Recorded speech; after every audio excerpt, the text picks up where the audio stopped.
1979. Good evening. This is a Channel 30 news special on the devastating storm that hit Windsor and Windsor Locks Wednesday afternoon. At Bradley Field, gusts of more than 80 miles an hour were recorded, and the National Weather Service confirms the storm was indeed a tornado. One person was killed, more than 400 injured, millions of dollars worth of damage tonight. The National Weather Service says it was a small tornado. If it was just a small tornado, we can only imagine what a large one might have done. The business district around routes 75 and 20 near the airport, hardest hit. The Koala Inn, a motel, its roof was ripped away by the storm. The inside of the motel, a shambles. Miraculously, no one was hurt. One ambulance driver said the area looked like it had been hit by a bomb. Dozens of homes were damaged by the storm. The roof was blown off a school. Again, no one was hurt. At the Bradley Air Museum, retired military aircraft were tossed around like balsa wood models. The state's Air National Guard helicopter fleet was heavily damaged. Bradley Airport was closed to air traffic. Governor Grasso established a command center at the Windsor Locks Police Department. Department heads joined her. The governor's home about a mile from the area hit hardest by the storm.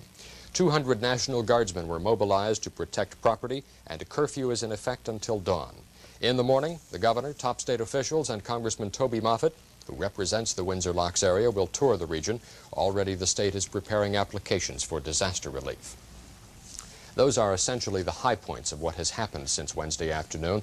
Our Channel 30 news team has been in the field. The reporters have compiled more information, and in the remaining minutes we'll take a closer look at the storm damage.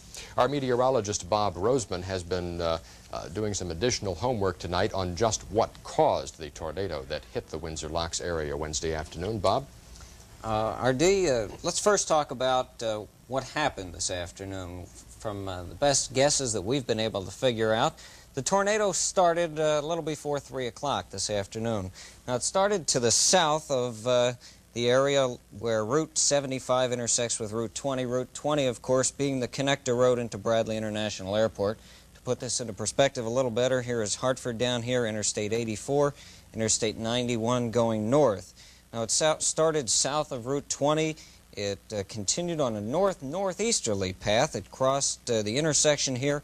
And then, as best as we can figure at this point, the storm went through the eastern part of the Bradley International Airport, then headed up to the north, no more than a couple of miles, and then dissipated.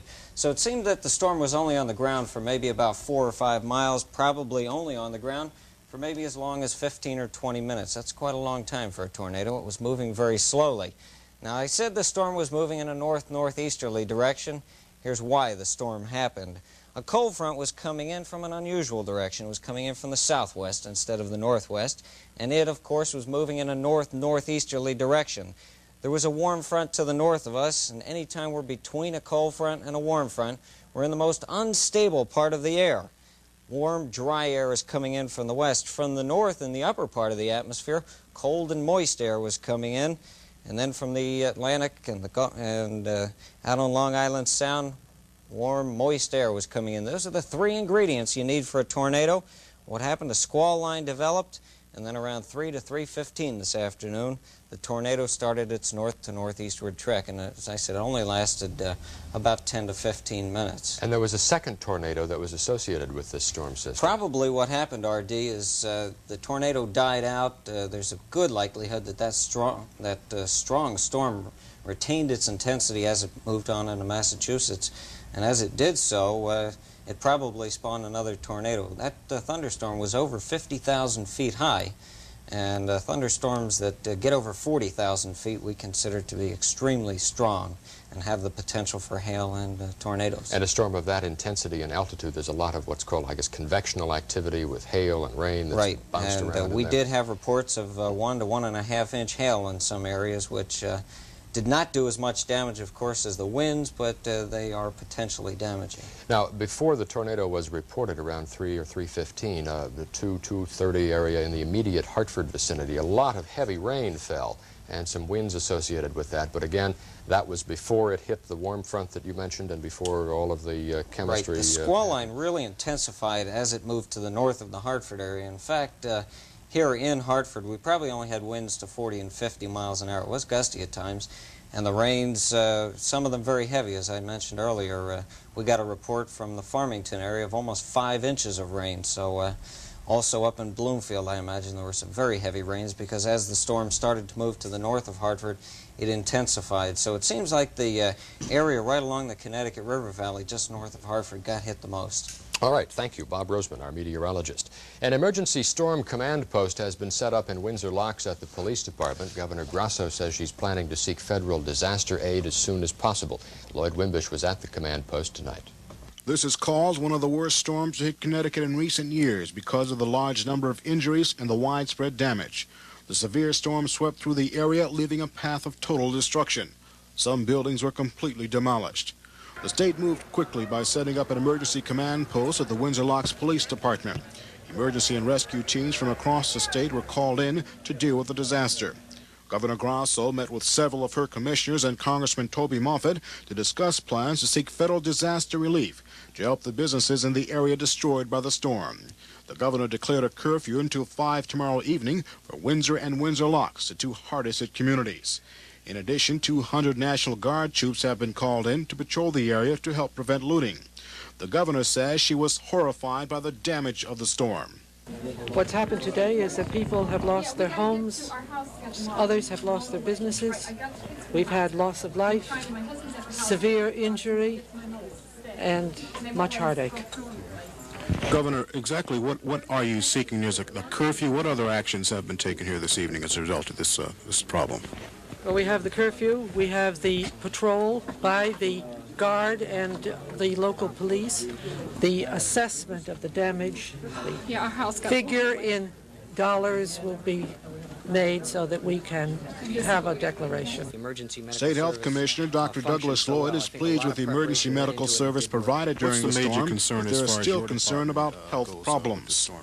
Well, at this point, our major concern up to this point was a question of making sure that emergency medical services were available and then emergency plans had been set up. Now, that's all happened within the first 4 or 5 hours. Our concern from here on out is to make sure that the people who are homeless, who may have minor injuries, who are upset, have medical care available, food, shelters available, and then to advise the people whose homes might have been damaged or destroyed on such things as proper sanitation, electrical wires, water supplies, etc.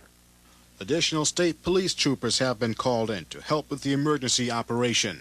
Well, we're working with the National Guard and with the local police, with the fire and other emergency people up here. And things are going as well as can be expected. We have the area secured. We've completed our search of the area in which the tornado took its path. And right now it's a matter of security and of cleanup and getting things back to normal here. Has there been a lot of cooperation from various emergency forces across the state? Yes, it's the kind of thing, no one likes to see a disaster, but it's the kind of cooperation that you hope for if there should be one. It's been excellent on everyone's part. Even with cooperation, the cleanup operation is going to be a difficult task. Lloyd Wimbish, Channel 30 News, Windsor Locks. Reminder that the curfew in Windsor and Windsor Locks will continue until dawn Thursday. The Army National Guard units called in by Governor Grasso, some 200 National Guardsmen based in Manchester. They've been activated to assist police. They're headed by Colonel James Throw, the task force commander who will assemble at the Windsor Locks Police Department. That is the command post. And about 100 full-time National Guard technicians have been called in to augment the National Guard troops. Northeast Utilities says about 4,700 customers are without power tonight as a result of the heavy storm that hit the state this afternoon. A spokeswoman says the majority of the people without power are in the Windsor Locks area, where that tornado struck about 3 o'clock. Northeast says 2,900 customers are without without electricity in Windsor Locks proper, and they say power will probably not be restored for a minimum of 2 days. That gives you an idea of the extent of the damage, the number of lines and power poles knocked down by the heavy winds. The Connecticut Red Cross opened 2 emergency shelters in Windsor Locks. Only 1 person received medical attention at the Union School. At the senior center in that town, no one showed up for Red Cross assistance. Lou Brown has more.